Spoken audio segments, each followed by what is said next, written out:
पूनम और राकेश की शादी कुछ महीने पहले ही हुई थी। राकेश एक इंजीनियर है जो सॉफ्टवेयर कंपनी में काम करता है। राकेश के पिताजी बैंक मैनेजर रिटायर अफसर है, अब घर पर ही रहते हैं और माँ एक गृहिणी है। राकेश ने पूनम से कहा, आज हम शाम को बाहर खाने के लिए चलेंगे।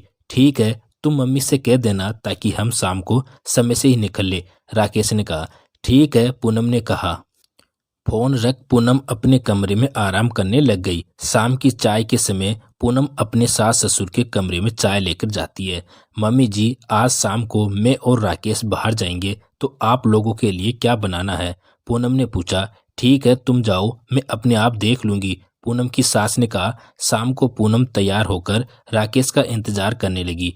पूनम के ससुर घूमने गए हुए थे और सास अपने कमरे में थी। जैसे ही राकेश की कार घर के बाहर आकर रुकी, सासू माँ के कमरे में से आवाज आने लगी, अरे मैं तो मर गई, ये सर दर्द तो मेरी जान ही लेगा। राकेश आते ही माँ के कमरे में गया। क्या बात है माँ, तबीयत तो ठीक है? कुछ नहीं बेटा, शाम से सिर दर्द से फटा जा रहा है, पर तुम चिंता मत करो, मैं ठीक हो जाऊंगी। तुम और बहू कहीं घूमने जा रहे थे? पूनम की सास पुष्पा जी ने कहा। माँ, ऐसा भी हमारा जाना कोई जरूरी नहीं है, और किसी दिन चले जाएंगे। राकेश अपनी माँ के पास बैठते हुए कहा। पूनम, माँ के लिए एक अदरक वाले चाय बना दो और बिस्कुट ला दो, मैं सिर दबा देता हूँ, जल्दी ही आराम आ जाएगा। पूनम ने चाय बनाकर राकेश और अपनी सास को दी और शाम के खाने की तैयारी करने लग गई। रात को जब राकेश कमरे में आया, पूनम को उदास देखकर कहा, इसमें नाराज होने की कोई बात नहीं, मैं फिर कभी तुम्हें ले जाऊंगा। हाँ हाँ, क्यों नहीं, राकेश उस घर का दामाद है, उसका भी कर्तव्य बनता है। ठीक है, तुम दोनों चले जाना, पुष्पा जी कहती है। पूनम मन ही मन में खुश होती है कि चलो इस बार राकेश के साथ 3 दिन अपने मायके रहकर आऊंगी। अगले दिन जब पूनम उठकर नीचे आती है तो देखती है कि ससुर जी गर्म पानी करके कमरे में ले जा रहे हैं। क्या हुआ पिताजी, आप गर्म पानी क्यों ले जा रहे हैं? पूनम ने आश्चर्य के साथ पूछा। अरे बहू, तुम्हारी सास का कमर का दर्द बढ़ गया है तो सेक करने के लिए ले जा रहा हूँ, पूनम के ससुर ने कहा। पूनम अपनी सास के पास जाती है। क्या हुआ मम्मी जी, ज्यादा परेशानी हो रही है? अरे बहू, हमारा तो बुढ़ापा है, पुराने दर्द कब उड़ जाए कुछ नहीं पता, पुष्पा जी ने दर्द में कहराते हुए कहा। जब राकेश ने अस्पताल जाने की बात कही तो पुष्पा जी ने कहा, बेटा ये तो मेरा पुराना दर्द है, 2-3 दिन में ठीक हो जाएगा, और अगर फिर भी आराम नहीं आया तो हम डॉक्टर के चलेंगे। ठीक है माँ, मैं ऑफिस जा रहा हूँ, परेशानी हो तो मुझे फ़ोन कर देना। बेटा, दर्द तो जाते से ही जाएगा, अब तो सहन करने की आदत पड़ गई है, तुम जाकर आराम करो, तुम्हारे ससुर जी मेरे पास है, वह ध्यान रख लेंगे, पुष्पा जी ने कहा। पूनम अपने कमरे में आ गई और अपने मायके फोन लगाकर सारी घटना बताई और कहा, मैं जन्मदिन पर नहीं आ पाऊंगी। कुछ दिनों के बाद सासू माँ का दर्द अपने आप ठीक हो गया। ऐसे ही समय बीतता रहा। एक दिन राकेश शाम को ऑफिस से आकर पूनम से कहता है कि कल मेरे दोस्त की शादी की सालगिरह है, तो पार्टी में चलना होगा, इसलिए तैयार रहना, हम दोनों चलेंगे। पूनम के मन में पहले संशय था कि हो ना हो सासू माँ की तबीयत कल जरूर खराब होगी। अगले दिन दोपहर तक सब कुछ सही था, लेकिन दोपहर में अचानक से पूनम की ननद जो इसी शहर में रहती है आ जाती है। पूनम आती हूँ ये कहकर पूनम रसोई में चली गई। पुष्पा जी अपनी बेटी को लेकर अपने कमरे में चली गई। जब चाय नाश्ता लेकर के पूनम अपनी सास के कमरे में जा रही थी तो माँ बेटी की आवाज़ सुनकर वह बाहर ही रुक गई। क्या मम्मी, ऐसी क्या आपत्ति जो आपने मुझे फ़ोन करके दोपहर में बुला लिया? पूनम की ननद निशा ने पूछा। पुष्पा जी ने कहा, धीरे बोल, ऐसा है तेरे भाई की भी नई नई शादी हुई है, अगर अभी से वह अपनी बीबी के साथ ज्यादा घूमने लग जाएगा तो तुझे और मुझे दोनों को भूल जाएगा, इसलिए सारा नाटक करना पड़ रहा है। ये सुनकर पूनम की आंखों में आंसू आ गए, लेकिन स्थिति को भाप कर अपने को संयत कर कमरे में जाती है। लीजिए दीदी चाय पीजिए, और वहीं बैठ जाती है।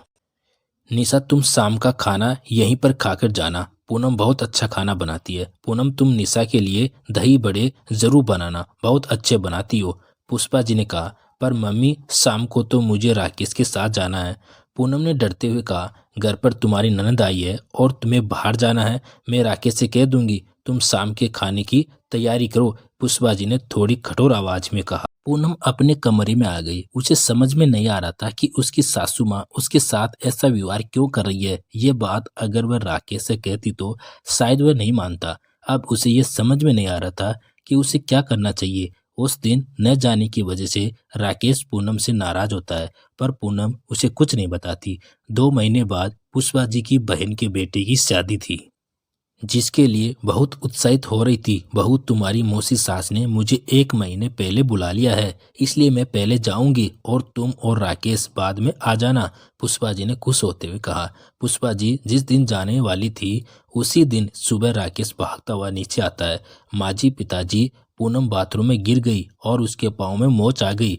पुष्पा जी अपनी बहू के कमरे में जाती है। क्या हुआ बहू, कैसे गिर गई तुम, पुष्पा जी आश्चर्य से पूछती है। वह, मम्मी, नहाते हुए मेरा पैर फिसल गया और मैं नीचे गिर गई, पूनम ने धीरे से कहा। तो राकेश, इसे डॉक्टर के पास ले जा, पुष्पा जी ने कहा। अरे नहीं माँ जी, डॉक्टर के पास जाने से क्या होगा, ये तो अपने आप 2-3 दिन में ठीक हो जाएगी। राकेश को फालतू में छुट्टी लेनी पड़ेगी और फिर शादी में भी तो जाना है, पूनम ने तुरंत कहा। पुष्पा जी नीचे आकर अपने पति और राकेश से कहती है, मुझे तो आज निकलना था, अब क्या करूं मम्मी, आप ऐसी हालत में तो पूनम को छोड़कर कैसे जाओगी, फिर उसकी देखभाल कौन करेगा, राकेश ने कहा। पुष्पा जी को मन मारकर घर पर ही रुकना पड़ता है। एक दिन पुष्पा जी जब बहू के लिए खाना लेकर जा रही होती है तो उनकी बहू किसी से फोन पर कह रही होती है कि जब तक आपके साथ कुछ गलत नहीं होता आप ही समझ नहीं पाते हो कि आप दूसरों के साथ कैसा व्यवहार कर रहे हैं। अब सासू माँ को पता चलेगा कि कैसा लगता है जब आपके प्रोग्राम कैंसिल होते हैं।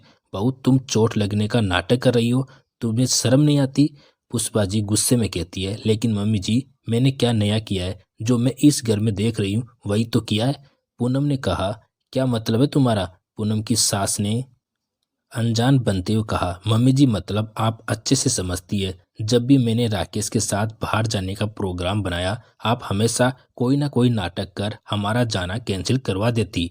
उस दिन जब आप दीदी से कह रही थी तब मैंने अपने कानों से सब कुछ सुन लिया था। मम्मी जी, आप बताइए मुझे कैसा लगा होगा जब आपके नाटक की सच्चाई का पता लगा होगा। मैंने आज तक राकेश को कुछ नहीं बताया क्योंकि मैं नहीं चाहती कि आपके मन में जो गलतफहमी मेरे लिए है उसके बीच मैं राकेश के मन में भी बो दूं।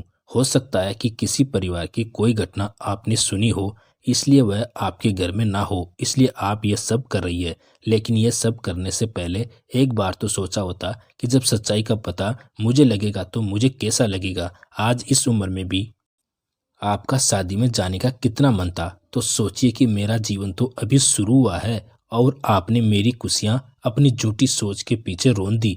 आप मुझे एक मौका तो देती मुझे खुद को सिद्ध करने का।